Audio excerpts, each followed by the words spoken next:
ආයුබෝවන් අද ක්‍රිස්තු වර්ෂ 2026ක් වූ ජුනි මස 27 වනදා සෙනසුරාදා පින්ලන්තයේ යුසිමාහි කැරොල් වෙස්ටර්ලන්ඩ් විසින් උඩුමහල් මැදුර පාඨකයන් වෙත එවා ඇති පණිවිඩය.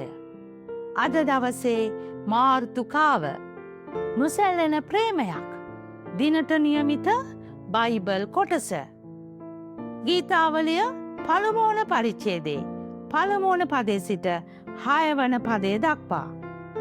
අද දවසේ පණිවිඩය සඳහා පදනම් කරගෙන ඇති බයිබල් පදය. ඕ ඇලදොල අද්දර සිටුවා ඇති නියම කලට පලදරන කොළ පරවී නොයන ගසකට සමානය. ඔහු කරන සෑමදේ සරුසාර වේ. ගීතාවලිය පළමුවන පරිච්ඡේදයේ 3 වන පදය. මා ජීවත්වන වනාන්තරයේ ප්‍රධාන ගස් වර්ග දෙකක් තිබේ. ඒ බර්ච් ගස් සහ සදාහරිත එවර්ග්‍රීන් ගස්ය.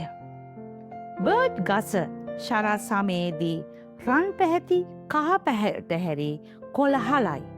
එම පත්‍ර වනාන්තර බිමේ අපූරු පැහැපත් කහපාට පළසක් නිර්මාණය කරයි.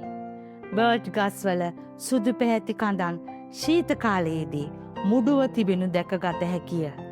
එහෙත් ඒ වසන්ත කාලය එළැබෙන තුරු පමණි. වසන්තය දොර ළඟ හිනහැන විට එම ගස් කුඩා පත්‍ර කෙමෙන් කෙමෙන් එබිකම් කරන්නට පටන් ගනී. සදාහරිත ගස් ඊට හාත්පසින්ම වෙනස්ය. ඒවා ඍතු අනුව වෙනස් නොවේ. එහි වදුල සෑම වෙලේම කොළ පැහැතිය. පයින් ගස් සහ කසගස් ශීත කාලයේදී හිම මත ඉතා අලංකාර කැපී පෙනෙන වෙනසක් ඇති කරයි. ඒවා ශක්තිමත්ය, ස්ථාවරය. මුළුමනින්ම එම ගස් හිමෙන් වැසුනත් ඒවා තම කොළ පැහැය නොනවත්වාම රඳා ගනී. බර්ච් ගස් මෙන් අප ජීවිතවල තත්වයන් එකසේ නොපවතී. අප ජීවිතයේ නොයෙකුත් වෙනස්වීම් වලට අපි භාජනය වෙමු. විටක අපේ රැකියා වෙනස් වේ. අපේ සම්බන්ධතා අලුත් මුහුණුවරක් ගනී. අපගේ සෞඛ්‍ය තත්ත්වයන්ද විටින් විට වෙනස් වේ. කෙසේ වෙතත් සමහර දේ කිසි විටකත් වෙනස් නොවේ. සදාහරිත ගස් මගේ සිතවිලි දෙවියන් වහන්සේ වෙත යොමු කරවයි. යේසු ක්‍රිස්තුස් වහන්සේ ඊයේත් අදත් සදහටමත් එකාකාරමය. හෙබ්‍රෙව් 13 වන පරිච්ඡේදයේ 8 වන පදය. අප වෙනුවෙන් වූ එතුමාණන් තුලවන මහත් ප්‍රේමය කිසිදා වෙනස් නොවේ. ජීවිතයේ අවිවේකය මැද්දේ මට මොහොතකට නැවතී මෙසේ මෙනෙහි කළ හැක. එතුමන්ගේ තිරපෙම සදහටම පවත්නේය. ගීතාවලිය 136 වන පරිච්ඡේදයේ පළමු වන පදය.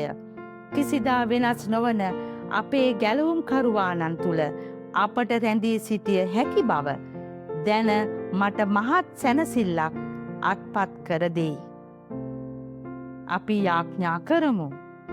ආදරණීය ස්වර්ගික පියාණෙනි, සියලු දේදී අපට ඔබ කෙරේ රැඳී සිටීමට හැකිවීම ගැන ඔබ වහන්සේට ස්තුති වේවා. ආමේන්. දවසේ සිතුවිල්ල.